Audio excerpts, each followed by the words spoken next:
You read the title, or the thumbnail, or whatever. We don't need some long, drawn-out intro for this video. I'm Christian Pearson of Popcross Studios, and let's get right into drawing some My Hero Academia Avengers. And even though I'm usually really bad at coming up with names, I'm gonna name all of these characters.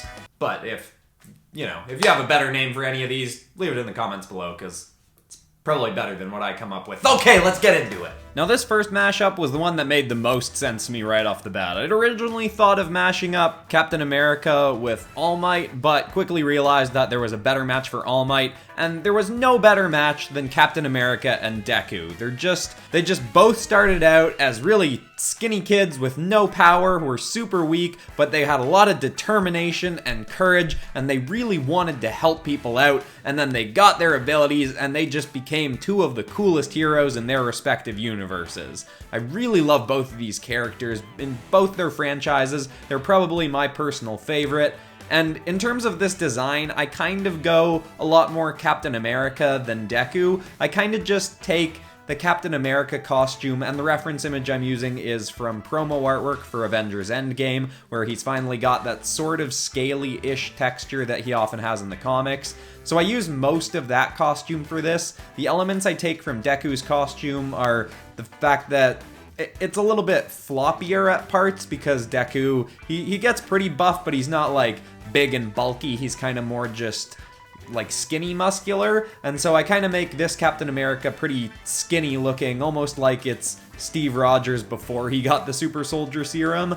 So he's got the sort of floppy sleeves. He's got a couple other token elements from Deku's costume, like his legs end up being a red version of what Deku's costume has going on in the leg area. I'd originally thought of putting Deku's mask on Captain America here, but didn't end up going with that just because I really wanted to show the face off, because this was genuinely the first drawing I did for this video, and I wanted to try out drawing the My Hero Academia eye style and face shape and all that, and I really like how that ends up looking. I love the big eyes and the big grin. I mean, I always tend to do big grins, but I think it works really well for this piece, and I like having a nice, happy Captain America. So even though this one ends up mostly just being a skinny Captain America, I think it's a good one to start out with. So let's take a final look at what Captain Deku looks like.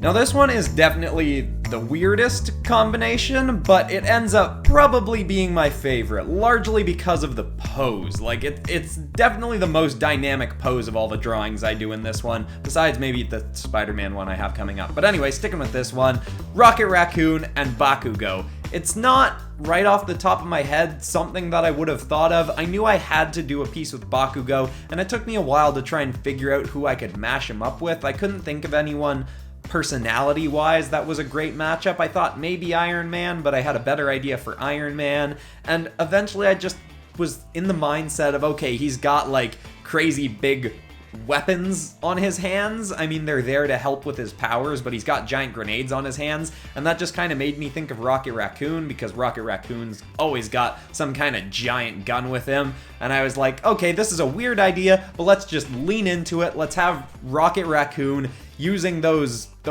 I forget what Bakugo's fist grenade things are called, but like he's using Bakugo's powers and blasting himself forward, and I was picturing that scene from Guardians 2 where the ship is flying crazy fast and his face is almost peeling back a bit, and I just thought that was a fun, goofy thing. I have Rocket's tongue kind of flying out the side of his mouth, and it's just, I really like the expression on this one. I also really wanted to draw some kind of creature, and Rocket Raccoon pretty much qualifies as a creature as much as he does a superhero, and putting Bakugo's costume on this one just really fit. It almost looks like one of Rocket Raccoon's actual costumes, so it almost didn't even look like I was putting someone else's outfit on him. But overall, I think this one just ends up being really cool and goofy and fun, and really love the dynamic pose with the clouds flying out in the background.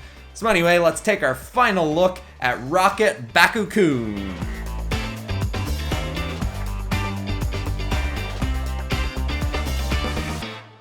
Now, Tenya and Iron Man, personality-wise, aren't super similar from what I can think of. I mean, Tenya's a bit more of a stickler for the rules, and Iron Man's kind of the, like, break the rules sort of guy, but when I looked at Tenya, I just really thought of what kind of cool Iron Man outfit could I make out of Tenya's costume, because it already looks kind of Iron Man-esque. Actually, the mask is almost a little bit Optimus Prime paintball looking. But anyway, I was really thinking Iron Man whenever I looked at Tenya, so I was like, you know what, I'm gonna go with this, even if it's a bit of an odd combination in terms of their personality traits. I really like the idea of mashing these two up visually. This is another one where it ends up being more Iron Man elements than My Hero Academia elements. The stuff that I take from Tenya is I end up putting some sort of his, you know those things that he's got on his legs that almost look like exhaust pipes, but they're like rocket propelled kind of thing? I'm definitely not explaining that well, but I end up putting those kind of pipe things on Iron Man's forearms, thinking kind of like they can make his fist fly faster, sort of like the Pacific Rim rocket elbow punch thing. And then I also take elements from Tenya's mask and put it onto an Iron Man helmet, so it's got the aerodynamic sort of ear things and the little spike at the back of the helmet, and it's got the kind of visor going over the eyes. And then a lot of the rest of this one, besides maybe the stomach, which kind of has the pipes that Tenya's suit has on it, most of this ends up being very Iron Man-esque. The reference image I had up, I think, was from Infinity War. I could be wrong about that. Which Iron Man suit is that? Someone tell me in the comments below which Iron Man suit that is. I forget which it was. But anyway, this one does end up being more Iron Man than My Hero Academia Tenya, but I still think it ends up looking pretty cool. And again, this one is a fun pose where he's like flying forward, ready to take a nice big punch at someone. And yeah, I like this one. So let's take our final look at Iron Tenya.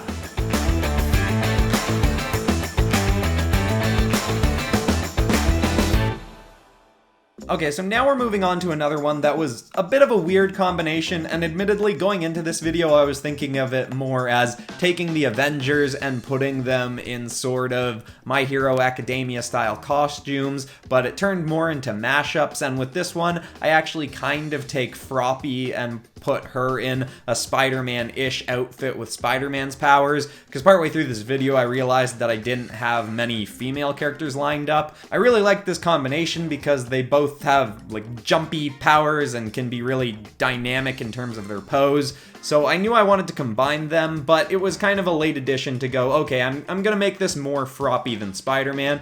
I've mentioned before how I like when characters have long hair or capes or something, especially if they do dynamic poses or movements, because you can really accent the movement using the cape or hair, having it flinging behind them so you can tell they're really moving. And so I really liked having Froppy's hair, which I don't totally do the bow on her hair perfectly, but it still ends up working decently well. I don't know if you can tell what it is if you don't know the character, but anyway, I end up liking how this looks. It's also one of my favorite Spider-Man poses. I like the arm kind of cocked back, ready to shoot a web, and the other arm down, leg kicking up, one leg bent, one leg out. It's just, drawing Spider-Man is so great. Any Spider-Man character pose, it's the best. But anyway, so yeah, we got Spider Froppy here.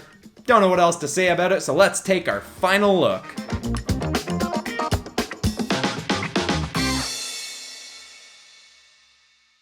Now, this one ends up being the most kind of cutesy looking. I mean, it kind of makes sense. Uravity is a pretty, like, cute, fun, bubbly kind of character, and I'm mashing her up with Scarlet Witch, who she herself isn't necessarily super bubbly. She's had a lot of dark stuff happen to her in the Avengers franchise so far. But Scarlet Witch was one that I knew I had to do just because I really, really like Scarlet Witch. I'm so excited to hear that she's got her own show coming out on the Disney streaming service. I can't wait to see that. I think she's super cool, but I never really thought she'd get her own movie or anything because she's a lesser known character. But yeah, I love her. I'm so excited to see her in her own thing. And when I was thinking of who to mash her up with, I kind of felt like Uravity was the right character to go with. I'm gonna be honest, I don't really know why. I just kind of like the two visually mashed up together. So a lot of this one ends up being Uravity's outfit with Scarlet Witch's powers and Scarlet Witch's coat. And I ended up taking those big gauntlet sort of things that Uravity has on and thinking of them more as a way to accent Scarlet Witch's abilities, like maybe they emphasize her powers more or help her control them. So I end up having the sort of weird energy, lightning-y kind of stuff that Scarlet Witch can control coming out of those little round bulbs on the side of the gauntlet forearm things. That was probably a lot of rambling in a row, but hopefully visually you could see what I mean. And then besides that, I give it a usual, my kind of big smiley grin. I do a little bit more with the lighting on this one because we've got the sort of glowy lightning Scarlet Witch power, whatever that energy is supposed to be.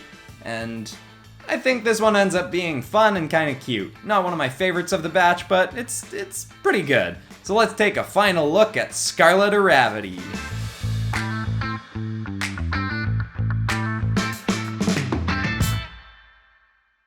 Alright, now these two were kind of a no-brainer once it came to mind, Thor and All Might. I just think of both of them as being very smiley, bulky sort of heroes. All Might's like the big, tough dude in his universe. Thor, if you ignore Thanos and the Hulk, is like the big, tough guy of the Marvel universe, the brawny hero. They both always got a grin on their face, obviously All Might a bit more so than Thor. Thor's had a lot of depressing stuff happen to him lately in the Marvel universe, but he's still generally a pretty smiley, kind of cocky sort of dude.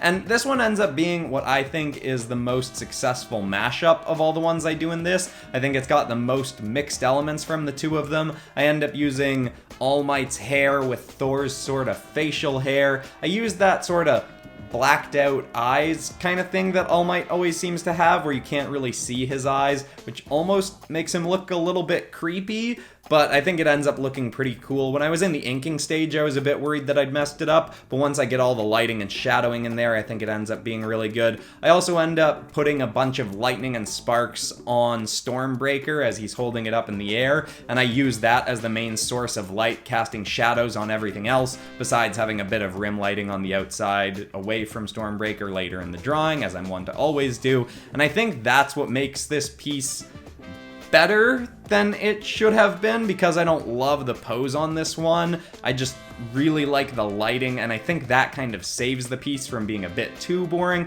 I do think I could have done a much cooler pose with this one, and yeah, I as I'm looking at it right now, I can't really think of anything else other than I like the lighting and I wish I'd done a more interesting pose. So let's wrap up the final drawing in this series with the worst name of the batch, Thormite.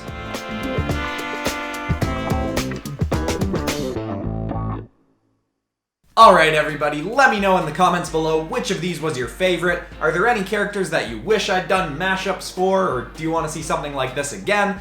All those, let me know in the comments. Also, this is the last call for anyone looking to submit their dragon or dragon slayer for the community redraw episode coming up soon. You've got a couple more days, but I'm gonna start working on that video, so send them to popcrossanimations@gmail.com or put them into Discord or something like that. Alright everybody, I'm Christian Pearson, this was Popcross Studios, I will see you next week.